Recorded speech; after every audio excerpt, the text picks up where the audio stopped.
Hello, everybody, and welcome to a very special rendition of the Dragon Cast. I am your host and new staff, Dorgard, with a couple of friends to help me out today, including the end of the last season and will soon be just a supporter, Malachi.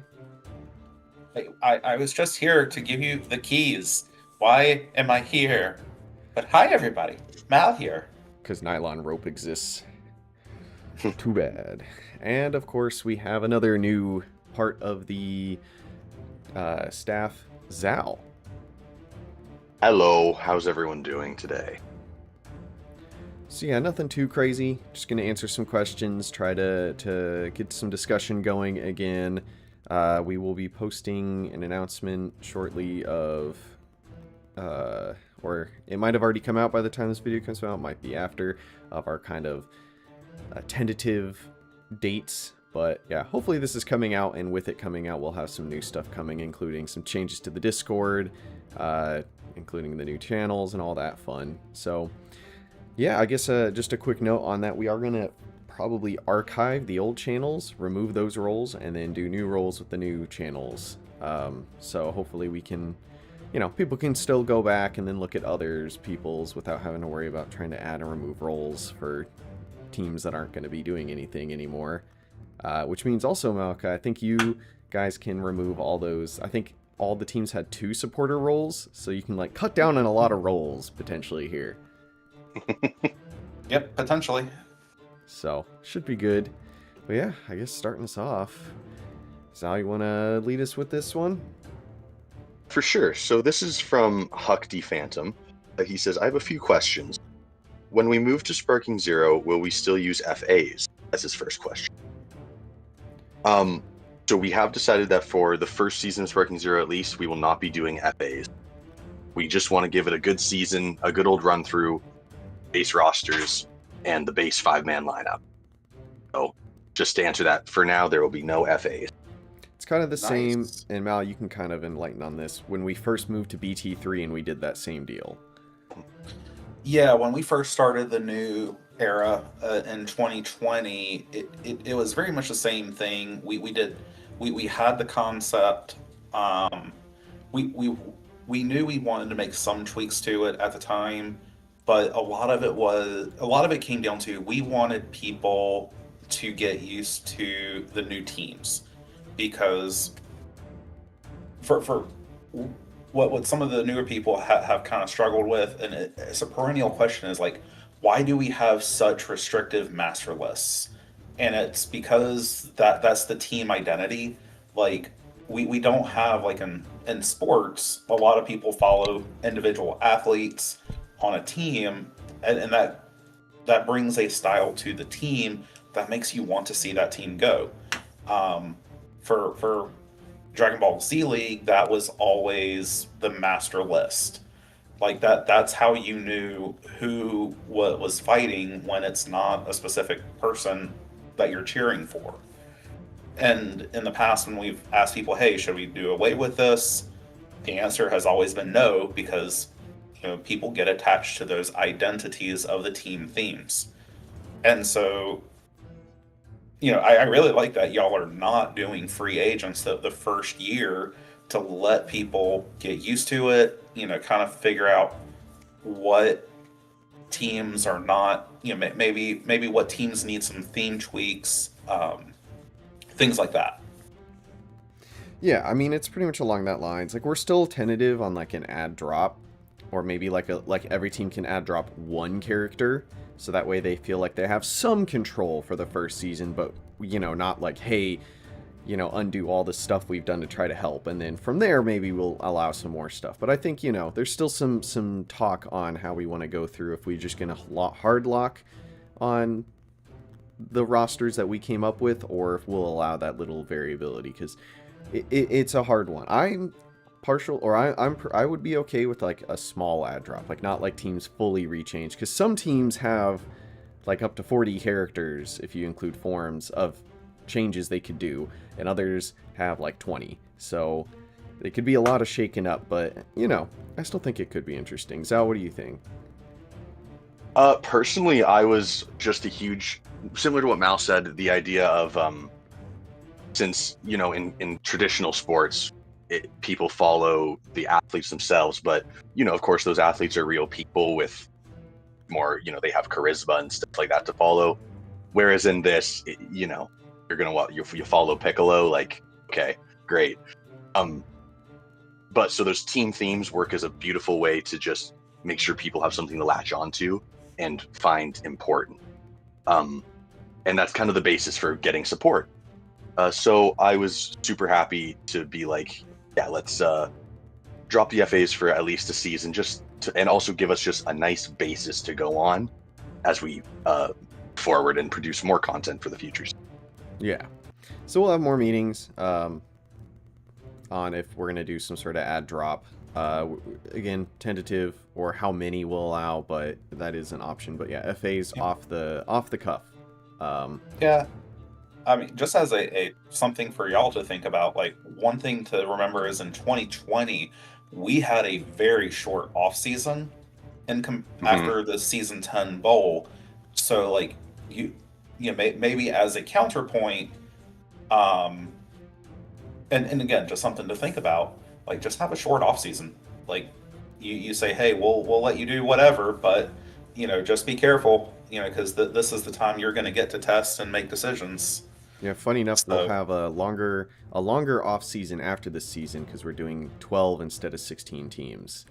So that's why we can even delay starting if we want. We're not going to go late into December because we'll have a few weeks less of main league. Yeah. Well, also we went late into December more because of ISO shenanigans than anything else.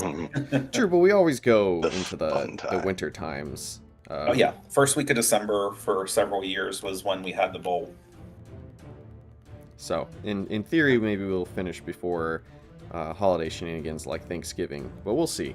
Everything's still kind of getting planned. Like I said, we have a rough timeline. So without, I guess, going too hard into this one question, we do have several more. Huck also asked some suggestions for no eliminations or buys in the playoffs. Since it's the grand finale, will all 6 teams make it this year or will remain traditional? Okay, I think that was for... that was for BT3 League. Clearly, we kept the normal playoff rules, especially since that had already been asked into the main season. Yeah. It would have been chaos trying to not do any eliminations. Yeah. So, it is what it is. But, yeah, I mean, just keep it as is. There's no point. And I mean, we'll probably follow along. With taking SparkingZero, we're not trying to rock the boat a ton. Like, we'll keep the same philosophy of teams making it and not and such. So it'll make it a little more interesting when we get to the Tenkaichi Bowl. But yeah, we're not gonna also, I guess, just to piggy off this question that's obviously for a different cast. Yeah, we'll probably keep something similar. We'll see. And then finally, with Fuse Zamasu specifically, what makes him different from the likes of Mid-Goku? I know Mid-Goku is banned from running with Savior K. Why is it okay for Fuse Zamasu? This is also in response to the fact I think we had ult spam Zamasu throughout it for Namek. I wasn't there, and Zal and I were not a part of staff when he was allowed to have this. I'm guessing Malachi, as you know, I think part of it too is just going off intuition. He's a 4 blast stock character, whereas Mid-Goku's like 6. So Mid-Goku can do multiple ults with KSA Savior compared to Fuse Zamasu. Yeah, there's a lot of things that go into it. Number one, Fuse Zamasu was a free agent locked character that's for that season. So like Royals couldn't have him. He couldn't be on a regular team, and he was intended to be a stronger free agent. Like he was meant to be stronger, and so that comes with less restrictions. Mid-Goku went through several revisions of his rule before we, in 2025, we ended up on the Savior rule because even on this AI difficulty, like, he was as good with his ult as cutscene ult characters. And so there had to be something. And one of the philosophies we had in the old staff was we want our rules and restrictions very simple, very straightforward. I think, ironically, Geom was the one who came up with the Master Blast rule, which is probably the most complicated rule we came up with as staff in our era, for better for worse. My philosophy, especially towards the end, is I prefer to do modding and testing on a character rather than have a complicated rule. Um, but all Yeah. that to come back around and say, like, and you guys will face this a lot too, because the modding scene is much more sophisticated with SparkingZero. Like, when you have a Yeah. character who's free agent locked, and if free agents come back as a balancing factor, like, it's okay to have characters who can be borderline OP. Like, I Fuse Zamasu definitely kind of fell off a fair bit from like some of the early craziness, even though we still kind of saw him be strong. Um, but like, you can't have a character consistently doing 80k. Yeah. The good example for this is season 9 or 10 of with Earth Defenders when they went 14-1. Like, a lot of that came down to, Krillin was decent.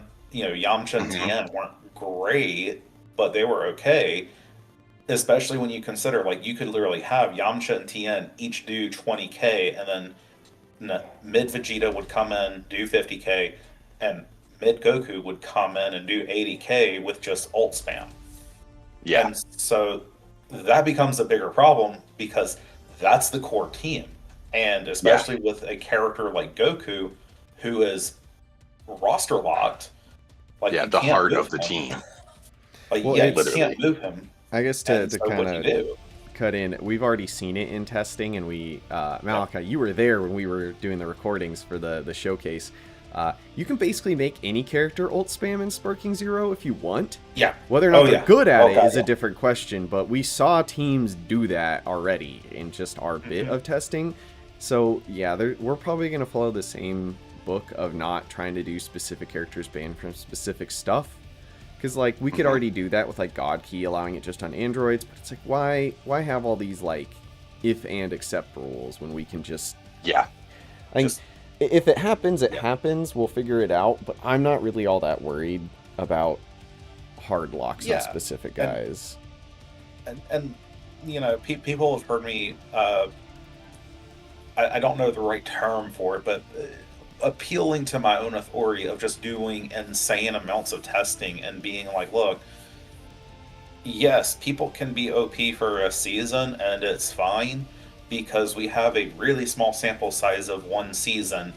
And, I come around when something looks OP and I do 500 bajillion tests and it's like, no, it's really not OP. Like, yeah, it can have high highs, but then you realize, oh, it has low lows. Yeah, there's always the AI luck factor. Yep. Which makes it entertaining and also frustrating. I mean, just keep in mind, you're skipping out on the new game where every character has, like, a cutscene ult. It's actually rare to not have a cutscene ult. So, Yeah. can't keep that rule anymore. Which is fun. So, yeah, I mean, we'll just kind of see what happens. But, yeah.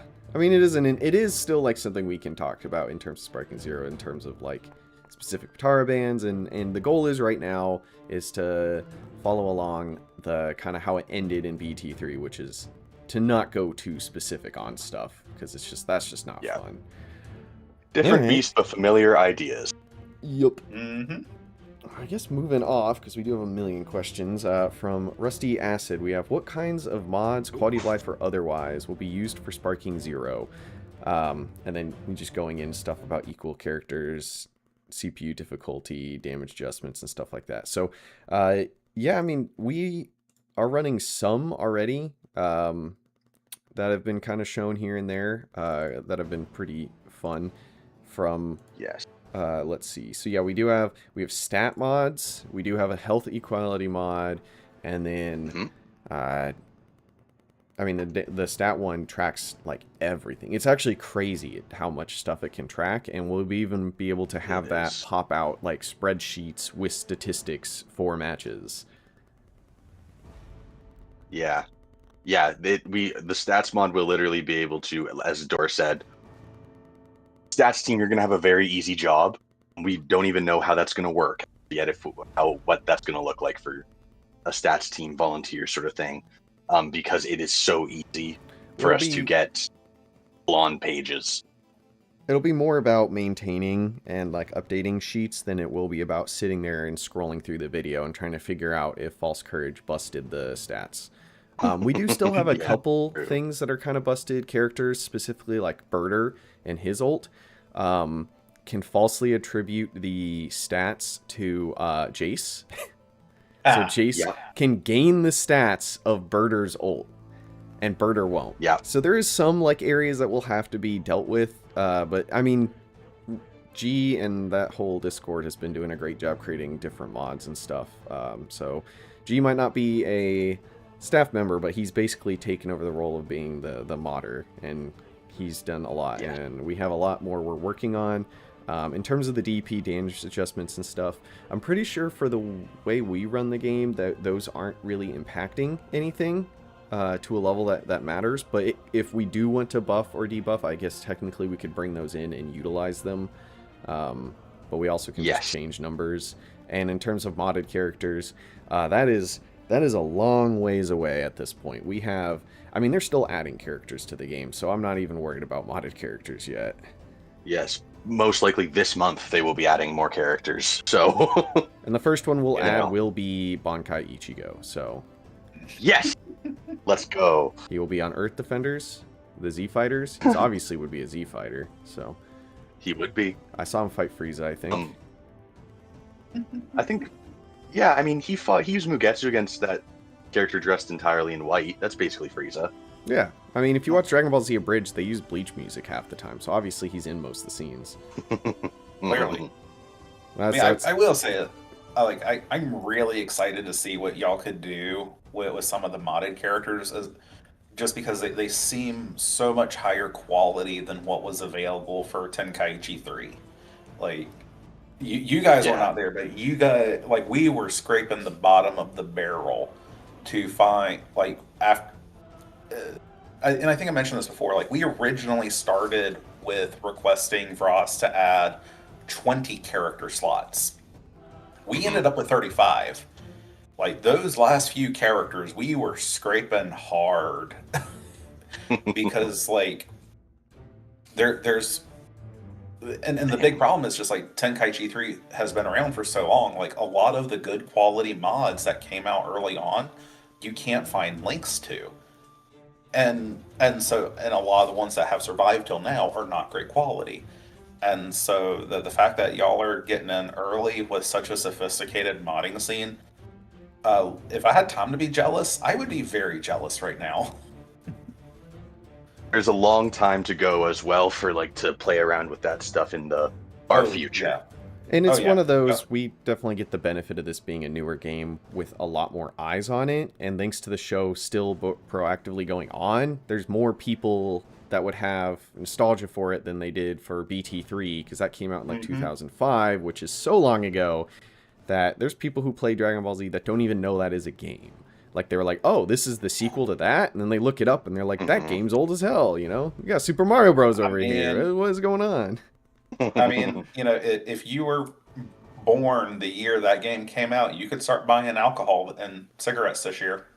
Yeah. It's just... Oh, man. That hurts. That means I'm getting old. Yeah. It's because I remember when that game came out. It's pretty crazy. But yeah, so, yeah. I mean, just keep an eye out. We will be doing modded stuff in general, and we maybe even will do modded characters for, like, special events. That's a later question, but just, you know, there'll be some fun there. That's where it would be fun. We'll just every special event will be Malakai's return. Yes. Mal's modding mayhem 0. Do it. Mal's modding mayhem 0. We'll have him as special guest commentator. I don't even know what's going on here. What is that? What does my character do? Give me a walkthrough. Yeah. It's a good question Rusty asked. Thank you. Actually, that gave us a good opportunity to give some clarity. Yeah. So be on the lookout. Be some cool stuff. Stats will be nicer. Gonna have to figure it out for testing how we want to get those stats to people. because we could actually just literally like run the tests and then like put like a sheet basically in the description for people to get it, or maybe we'll just post it in the testing stat channel. Like we have some minor things like that we have to figure out, because we can get the stats for every test now if teams want that. It's not even if they want it, we're recording it, it's just part of the mods we have, so we will have it. It's just whether or not, how do we want to give it to people, but we'll kind of work on that. And yeah, so I think should we move on to the next question then? I think that's a pretty good spot there. Yes. All right, next comes in from Bandit. He has another multi-post question, which is, will there be anything that changes in how the league, teams, and draft operate? Is the first one. So I would say yes and no, in the sense that, like, you know, there's new teams and all that, but I don't think there's anything that's going to change in how everything runs. There's not going to be like a draft or anything. Though that's going to be its own thing, because where before, Mal, you would deal with like modding in characters and having to do like you did this last season with the kind of draft for those, and we might get periods where we just like, here, 5 new characters are added. It's like, okay, how do we want to handle this? So we might do something like they did for that, but otherwise it should run very similar to how BT3 is ran in terms of the league, the setup, the teams, and all that. Yeah. 100%. Yeah, that's something you're not going to get the fun of, Mal. You got to control when new characters came out. We just get them. We just know that I think at some point this month there's supposed to be an announcement, right? Yep. Yes. So it could just be, here's 20 characters. We've added all the Shenrons. That would be awesome. I mean, I will say, like, I think you guys have a really good resource in looking at how Smash League has handled that. Maybe not for this coming season when there's a much more lockdown, no free agents, but like it, realistically, if it was up to me, I would have loved to have done a free agent system much closer to what Smash League has. The biggest problem was just, with the way the Tenkaichi 3 works, like you're only limited to 3 save slots per character. So like, what would you do if 4 people wanted to use the same free agent in a week?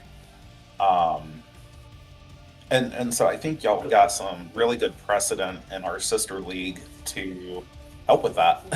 Well, the fun thing with this is we can set up basically save states. We basically make JSONs of the matches. Yep. So it does not matter.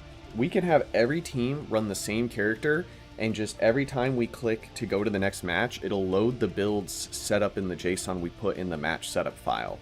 So there's no save slots. There's a website now that you can, and this is another thing we have to decide for testing. I guess, is it better to do still to type it out or not? I think we'll probably do type it out, because I don't think we want to give everybody access to the website, but we'll see.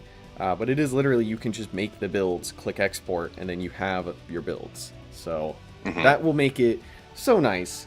It also means build checks are so much easier, because we'll just load it onto the website and scroll up and down instead of having to like go in the game and go and save and stuff. It's just like make the adjustments, export it, throw it in the file, you're done.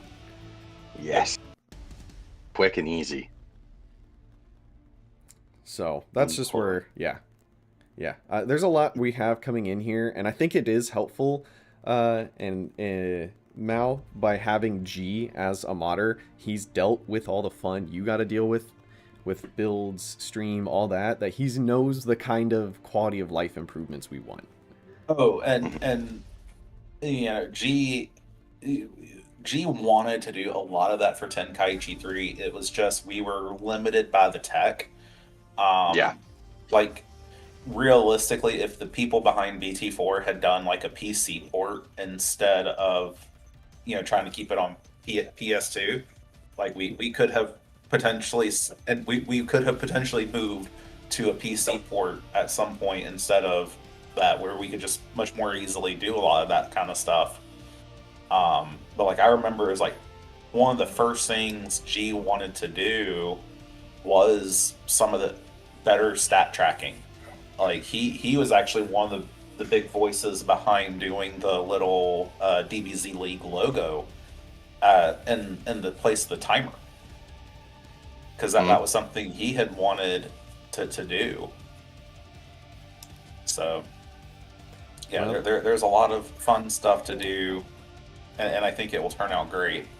SparkingZero has become his glorious playground for that. So, well, Yep. we've really gotten off topic for that question. So I guess to drag us back, the next one was, what is your favorite team that is added in SparkingZero League and why? So, honestly, Mal, I kind of want to hear your opinion. You got to see some of them in the showcase. There are some that are old teams that have just been refurbished, and of course, there's brand new ones like Creation, Malevolent Soul, Master Student, Demons, Time Patrol, Primal.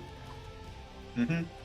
I think the ones I'm most excited about are Creation, like I'm androids all the way, Demons, and Time Patrol. Time Patrol is just because I really like the ideas that Xenoverse had and a lot of the universe that has, and there's a part of me that wants more Xenoverse stuff in SparkingZero, like Toa, Mira, all Those that have kind of been. stuff. There's probably mods for them. I know people have also wanted them. Yeah. Mhm. And Demons, just because like I really like Daima. Like yes, it has some story problems, but Daima's just so much fun, and I like all the additions that we got from that. Um, Diamond some of has the story others, problems. Don't look at GT. yeah, I mean, no comment. So, but yeah, like I'm really excited to see all of them. Like I looked a bit when we did the uh, when I did the makeup matches for the demo that we did. They looked fun. Um, and I see so much potential. I'm looking forward to how it all turns out. Yeah, we did our best to try to incorporate so that everybody coming in, even though there's 12 teams, will have a team they want to join. So Demons is like the combination of Buu Saga and Namek, which gives both those teams kind of a good spot to be. We also gave like Muscle and Cinema basically became a team, so those supporters can kind of join together. Yeah, I mean, it's all over. I mean, obviously, Primal was, whenever we ran a poll, everybody just wanted Primal. So if we let the Discord decide, we would have just had Saiyans as every team. But, you know, I had to split that off. Shout out to Tosh for Master and Student. We were really struggling on what our 12th team should be, and his suggestion ended up being one that helped a lot. When you have a game that's like 70% Gohan, Goku, and Vegeta, you need a lot of teams that can run Gohan, Goku, and Vegeta. And that one can run them while also having a lot more interesting stuff in there as well. Yeah. So we also had to fit Shallot onto multiple teams. Shallot. Yeah. Well, and kind of as I said before, like I'm really one thing that makes me excited for Master and Student. Like I probably wouldn't join that team, but it's really fascinating to me because like I had really wanted some. That was one of the things we got as like a theme suggestion when we were coming up with new teams for this era of DBZ League, or for the era of DBZ League that just concluded, and we just couldn't make it work. And then so you see the resurrection of that idea in Turtle School that we had as an event team, where it was like Master Roshi, Krillin, Goku, Yamcha, and I think there was one other character, I don't remember. That, you know, it just for free, one of the special things was everybody just got a free Masters Roshi's training, and you could upgrade it for cheaper, and it had all these other builds because, you know, on paper it's a really weak team. But I'm really excited to see this be like a real concept now. Yeah.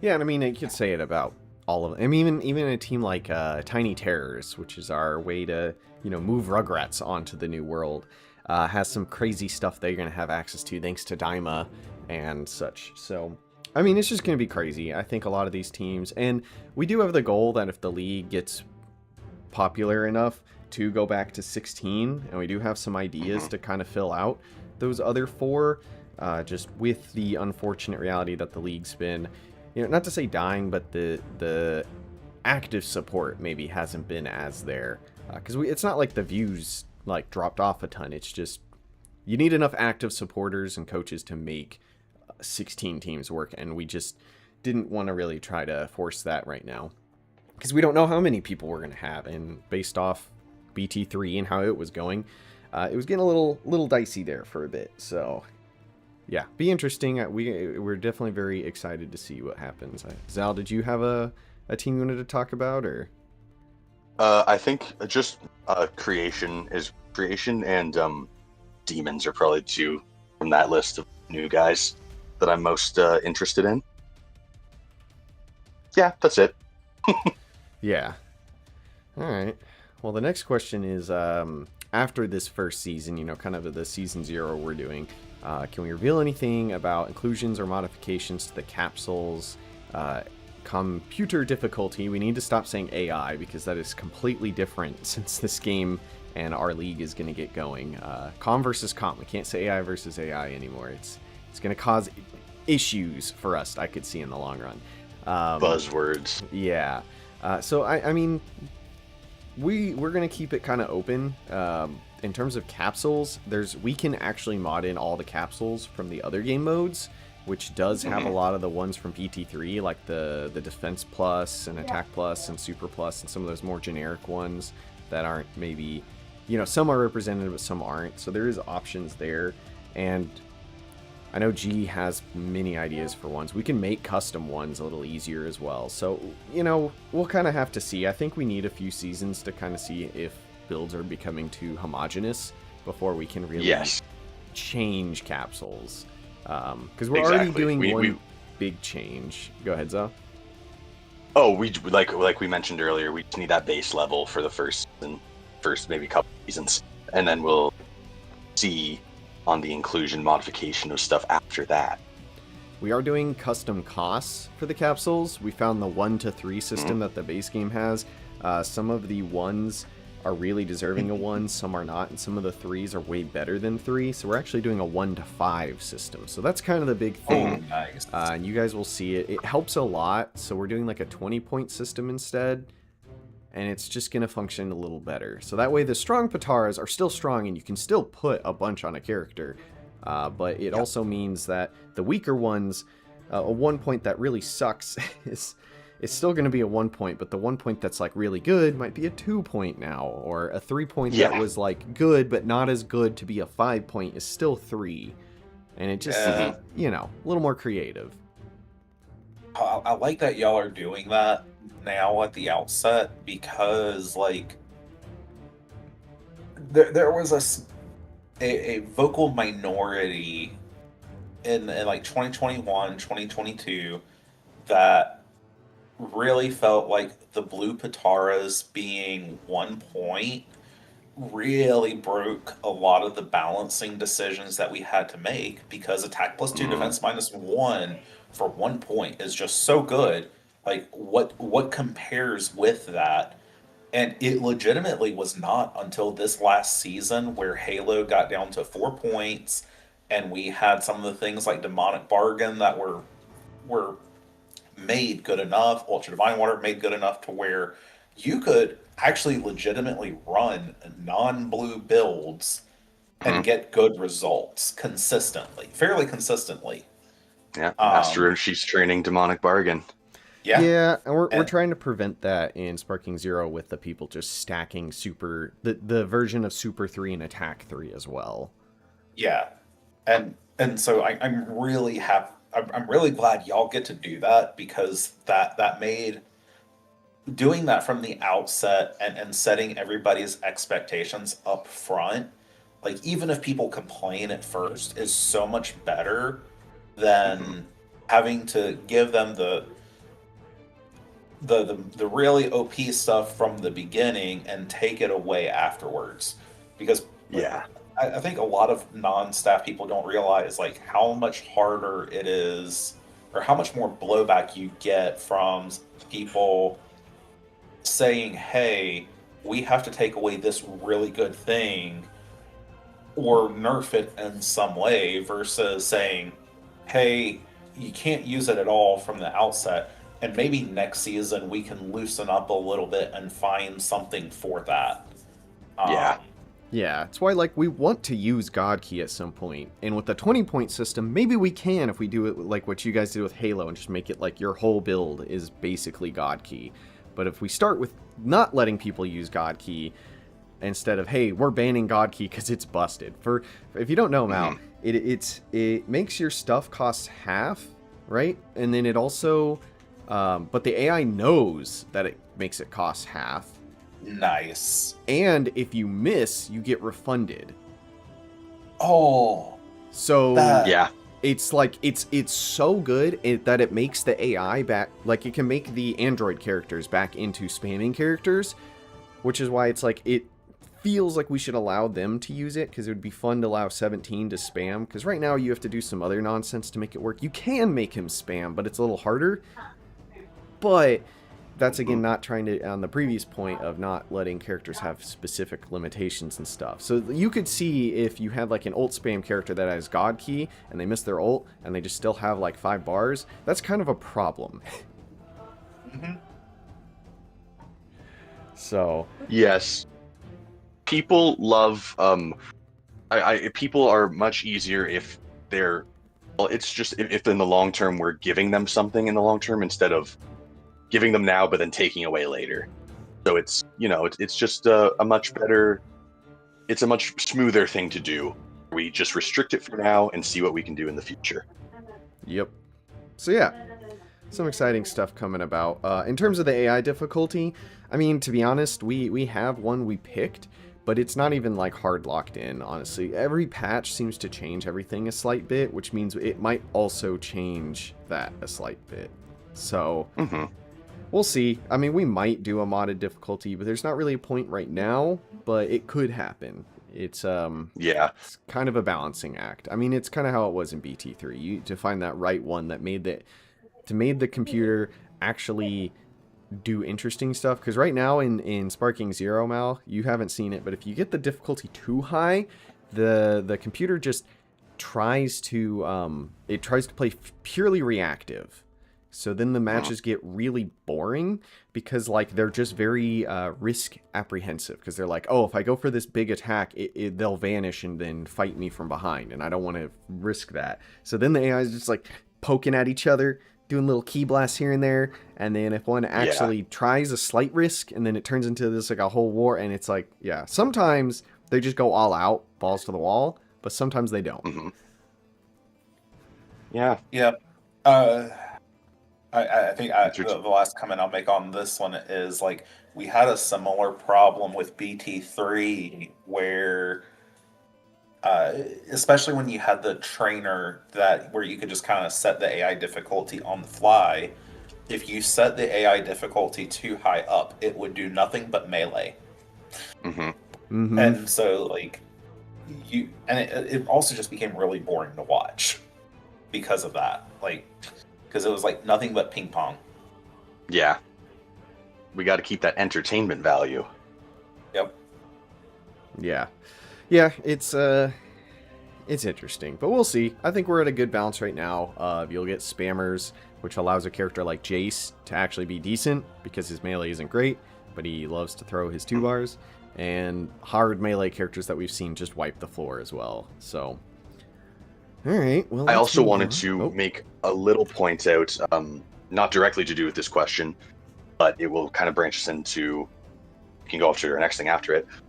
In the announcement we're going to make, this whenever that comes out, it will be around the time, like Dor said, of this.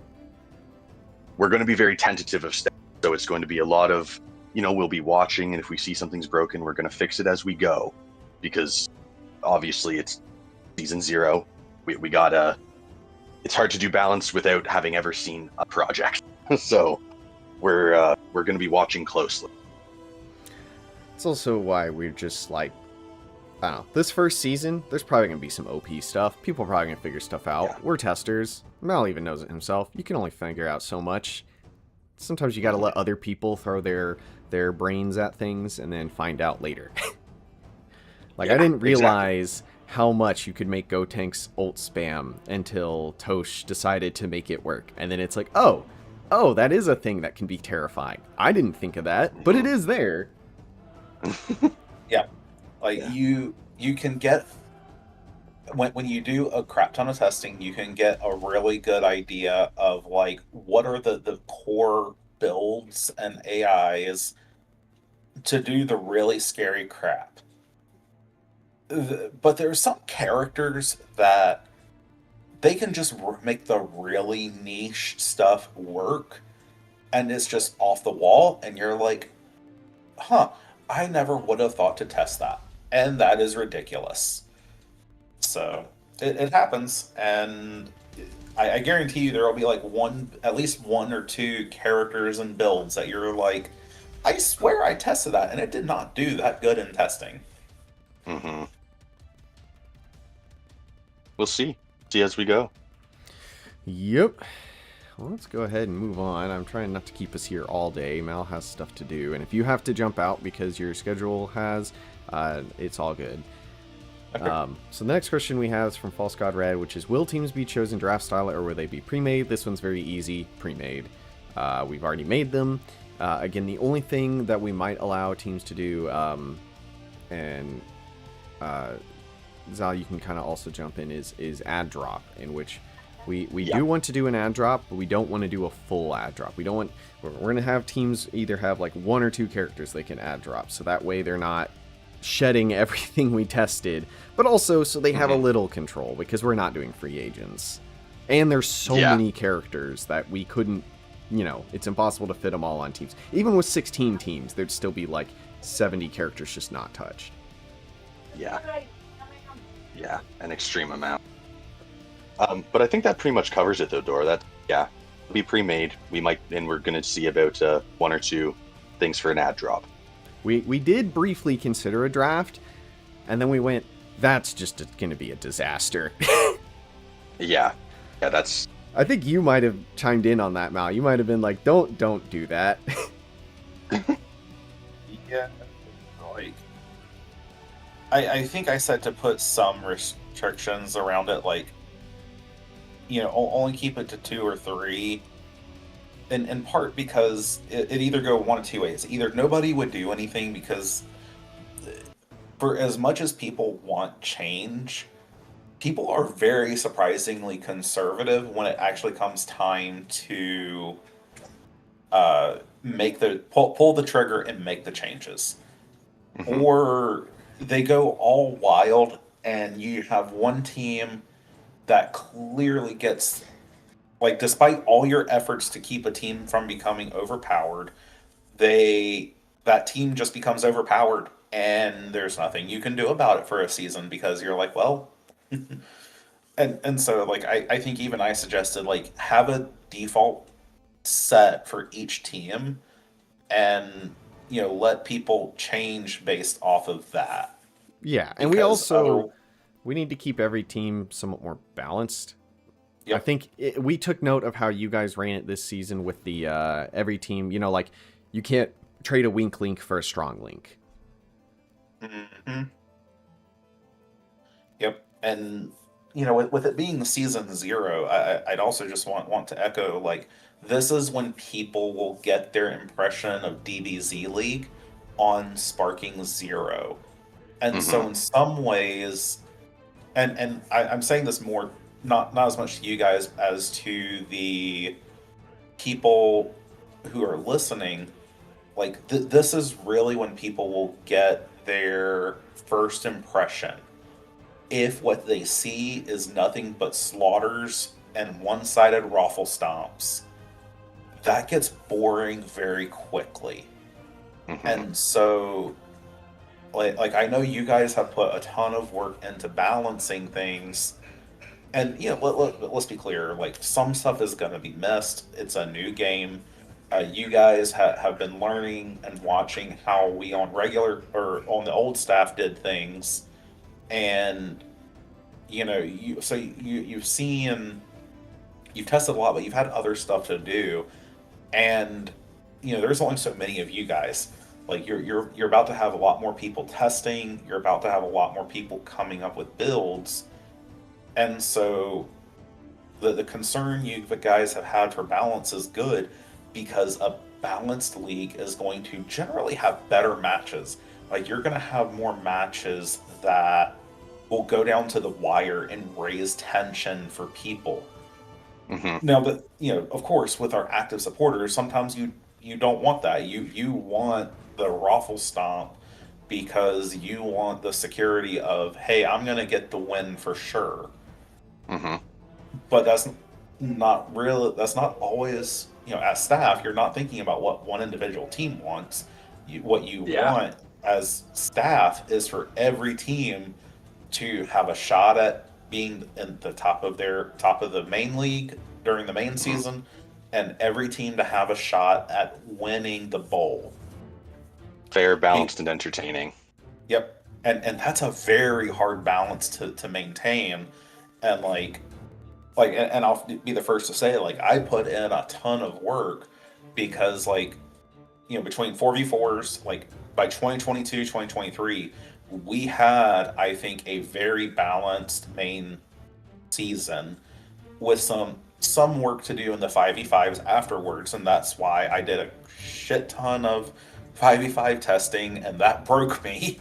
Not gonna lie, doing all those tests broke me. But, like, we came out with some very valuable data. We did some nerfs and did what we needed to do, and I think that we had a very good result from that. Yeah, I mean, I'm excited to we've mostly done 5v5, 4v4 and 5v5 testing, so I'm a little interested to see what other stuff people come up with too. Yeah. Hey.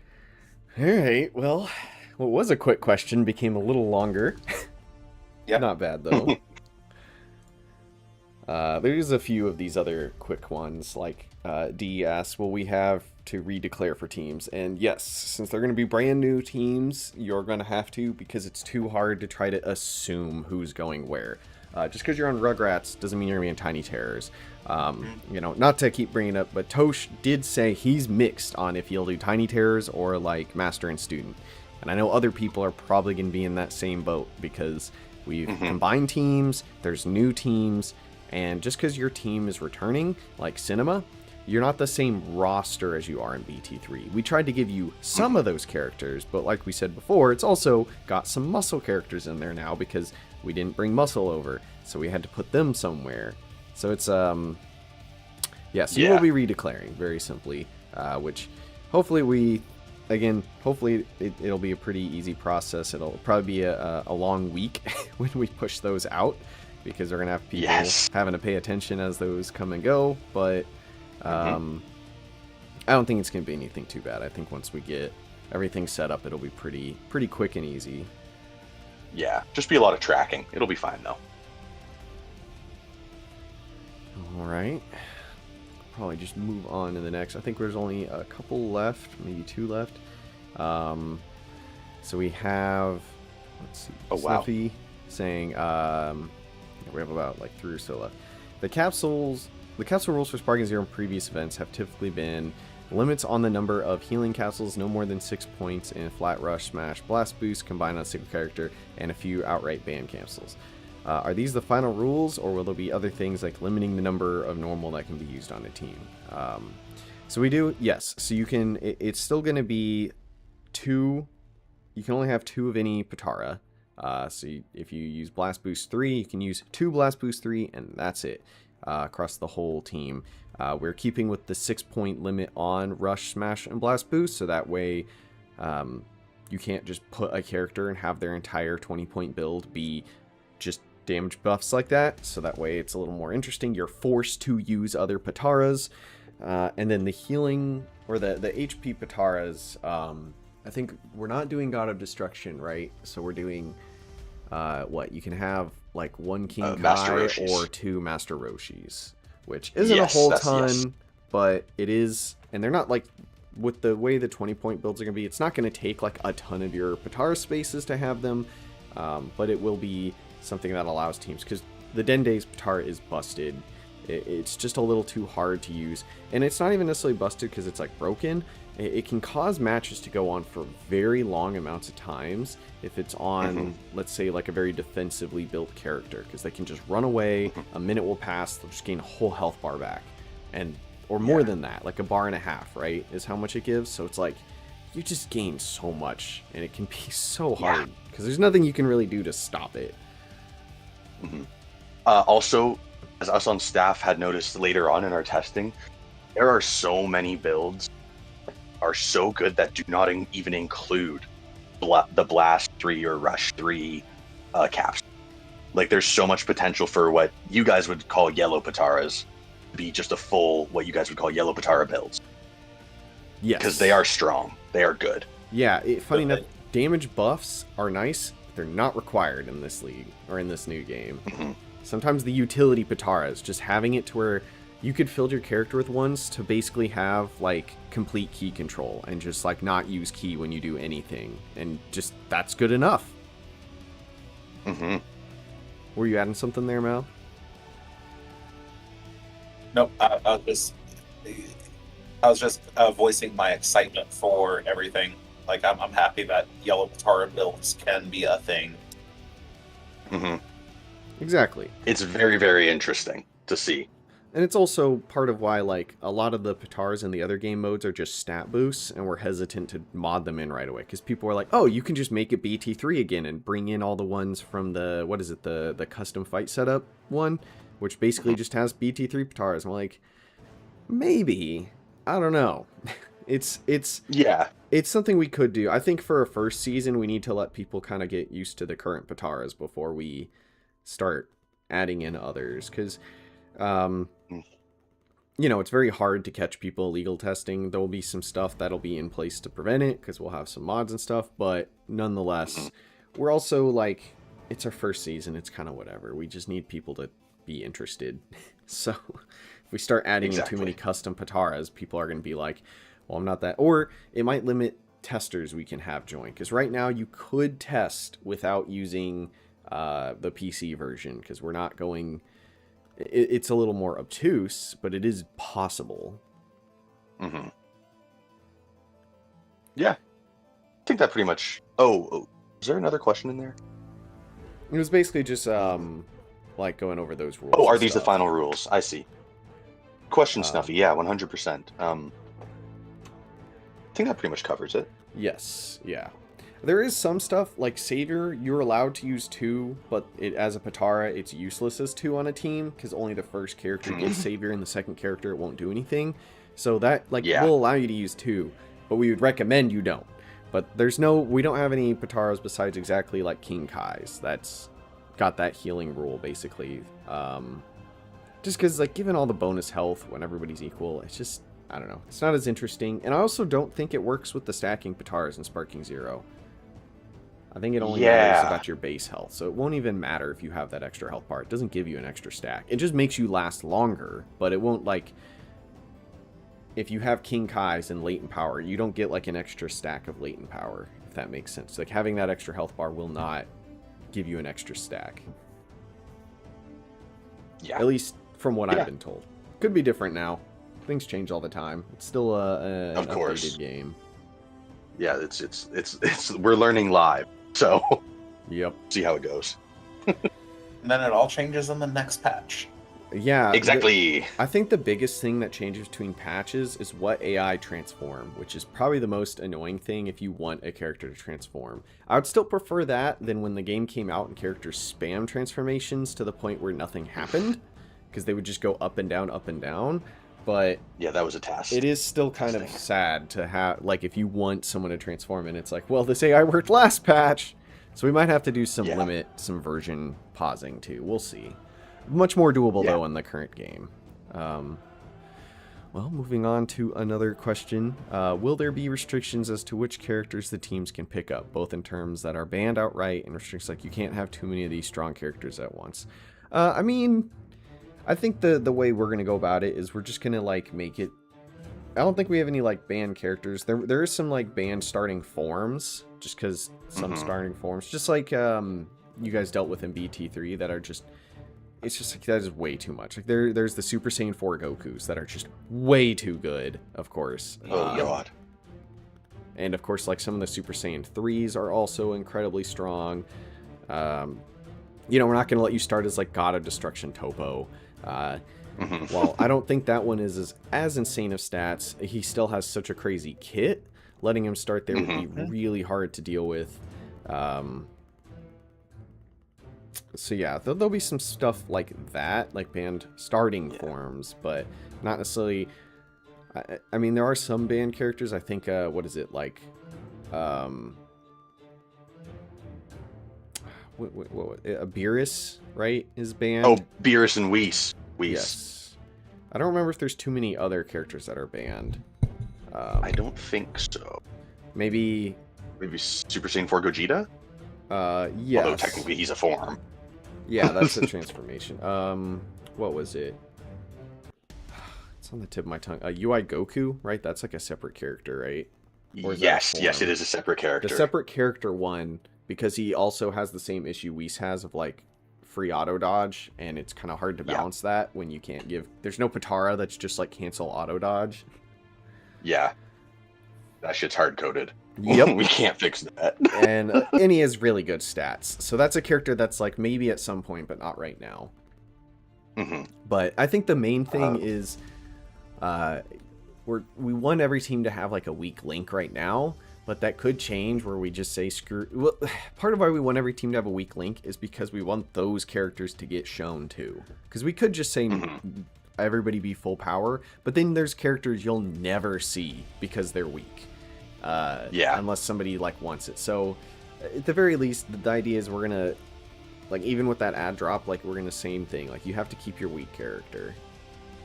Oh, and I'll point out, like, they're weak links for now. For all you guys know, y'all just couldn't make them work. Yeah. Like Birder. Birder seems like a weak link, but he hits harder than he does in BT3. Like, not by, his B2s don't. His B2s still are on the lower side, but his, like, melee is a little slower, but it does more damage. And, like, you know, Savior, max power mode is way better in SparkingZero, so having a max power mode B1 is way better. Yeah. So there are areas that I'm like, I think Birder is stronger than we think, because we couldn't figure him out. But that doesn't mean he isn't good, because it took a while in general, even in BT3, for some characters to be figured out. Oh yeah, some people were still being figured out in the new league, or in our last BT3 league in season 2025. We're still figuring out some of the characters. The characters like Gokyul would have been figured out if they had more than one partial testing season from people. Exactly. Because I had him, I couldn't figure him out. Then I gave him to hybrids, and then hybrids had like 2 weeks, and they couldn't figure him out in 2 weeks, which is like, I get it. That's not a lot of time. Well, and sometimes it's not even the characters. You have to figure out the characters. You have to figure out the characters, and you have to have the space for them. Because like with Ultra Instinct Goku, some of the problem was just I think the teams that had him, they had other options that served the team better for the builds that they could put on Super Saiyan or put on UI Goku. I mean, that's how it is with my team in Majin Buu. I just couldn't afford to give him Eternal Life anymore, or some of the other Pataras he was running. But then he went over to GT and became their best character because they had it available. Yeah. Yes, that's 100%. The space was there. But yeah, all that to say, you know, I would just encourage people not to think of people as necessarily weak links at this point. Just this is who staff thinks is a weak link, and they may need some extra testing to make sure you know how to work with them. Yeah. Yeah, maybe put some extra focus, some extra TLC. A lot of the weak links aren't necessarily because they're doing bad, but because their B2s or something are just below average. Which is like, doesn't mean they're a bad character. Like Jace. Jace has not got heavy hitting B2s, but we got a spam build working on him, so now he hits. If you get hit by 10 4K B2s, you will just take 40,000 damage. That's just how the numbers work. Exactly. He will kill you. It'll take a little longer. He will kill you, though. Yes, 100%. Kind of a tried and true method in that way. Yeah. So, like, Jace is popping, but that doesn't mean... that might not even be the best Jace build. That was just the Jace build we found then in our limited testing. So... Exactly. All right. Any other remarks, you guys, before we move on to our final question that we have typed out here? I have nothing else to add. All right. The final question we have, which hinted at earlier, was: do we have plans for mini events to be retained when we move to SparkingZero, stuff like MVP, Boss Rush, and etc.?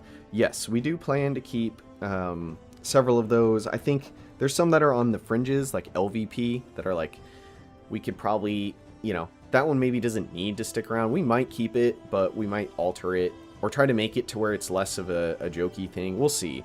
But LVP is fun, right? To find out who really is like the worst of the worst. But like MVP, Boss Rush, all that stuff's still doable because we can do modded characters, or there are characters that are just very strong, or Patars that were banned that we can just put on characters to make them very strong, right? So yeah, we do plan on keeping a lot of that stuff.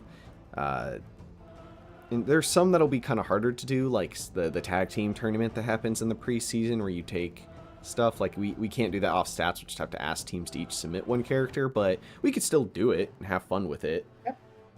It'll just be more, hey, send one character that you want. Yeah, like if you guys did tag team, like that would be the time to just say, hey, and this year, realistically, if you did that, it would be free testing no matter what. But like, I just want to say, like, events are the thing that are both the most fun and the biggest frustration at times, because there is a not small minority of people who are like, I just want main league, I just want the basic competition, I don't want these other events. And the problem is these events that you get to be a little freer in, that really let you get to test some ideas when you're not just there to have fun like you are with the LVP. Like, because I'll be the first to say, LVP was my brainchild, and I did that entirely because of the memes and just because it's completely unhinged and I wanted something unhinged. Yeah. But like things like TOP, like but it's also hard to ask people to be enthusiastic about them, because it's like, they've got time too, and what the active supporters want. Like, if you want them to keep being active supporters, like there has to be some weight given to what people want. But at the same time, like, one of the things I liked about having the extra options for things in like Boss Rush is it gives ideas of, okay, is this really unbalanced? And one of the reasons why one of the things that gave us data points that made Master Roshi's training happen in the final season was, even though it wasn't like the biggest reason, but it was because we had 2 seasons of being able to use Master Roshi's training in the Boss Rush or the Gauntlet. I don't remember the full timeline of when we added that. Like, but we had a season or 2 where it was used there, and we could see, oh, it's actually not super busted. Like, sure, at 2 points is busted, but at 4 points as an EL alternative, it's actually probably quite reasonable. Yeah. Again, we're not trying to remove them, but we might change some stuff about them. And it might even be a case where maybe they still happen, but maybe like, Saturday we do the week, and then like Sunday we do the special event. So that way those people, a balance. So we're still getting the event, but we're maybe not delaying weekly matches for the people that just want to see A versus B or whatever. So like there's ways we can work it to make it happen. So we'll just have to, we're going to be playing around with it. But yes, we do plan to keep a good chunk of the events just because they are fun. Maybe they have to be tweaked because of SparkingZero. Maybe they have to be tweaked because of just timeline, because it is going to be a different timeline with it being 12 teams, so less weeks. Maybe we need to move some like into the main season to give enough time or something. We'll see, but they're not going away. Perfectly said. Yay! As I said, like I one of the reasons I stayed on as a staff member for so long is because I most enjoyed by the end coming up with these different events, which came up with which ultimately resulted in the most unhinged event, which was the Santa Slayer. Like that was by far the most unhinged and the most fun I had and the most frustrated I ever got at balancing an event. Yeah, that was wild. You know, I wasn't 100% pleased with how well Santa did, but you know, he overperformed from my testing. But you know, that's the nature of it when you're doing 1v1s. Yep. So, although I still need to go back and make the 90k ult a short. Oh yeah, that's true. So, but yeah, like I hope you guys have, you know, I just want to end my comments on I hope you guys have fun with it. I hope you guys, the viewers, enjoy watching and participating. And good luck. Like it will be a fun ride.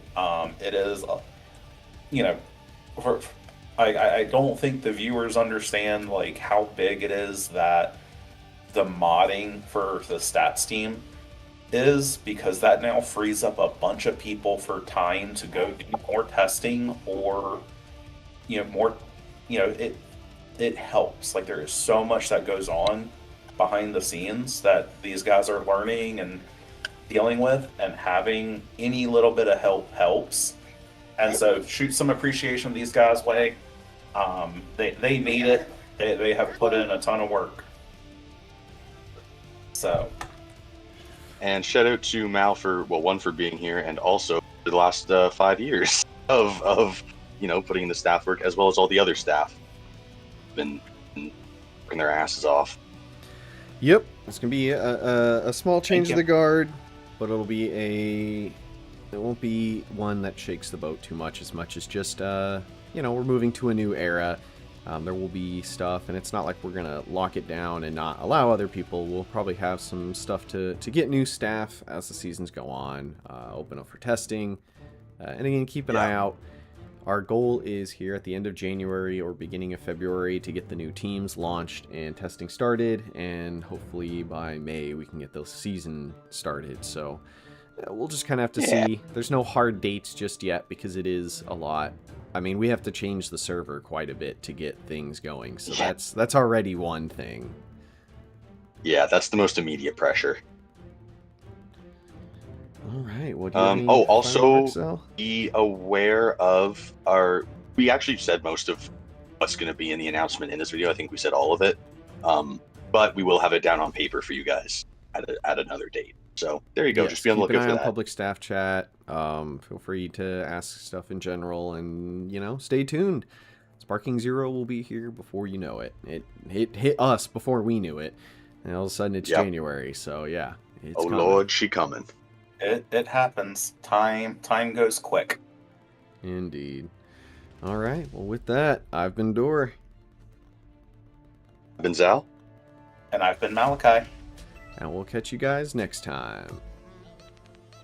Peace out. Later.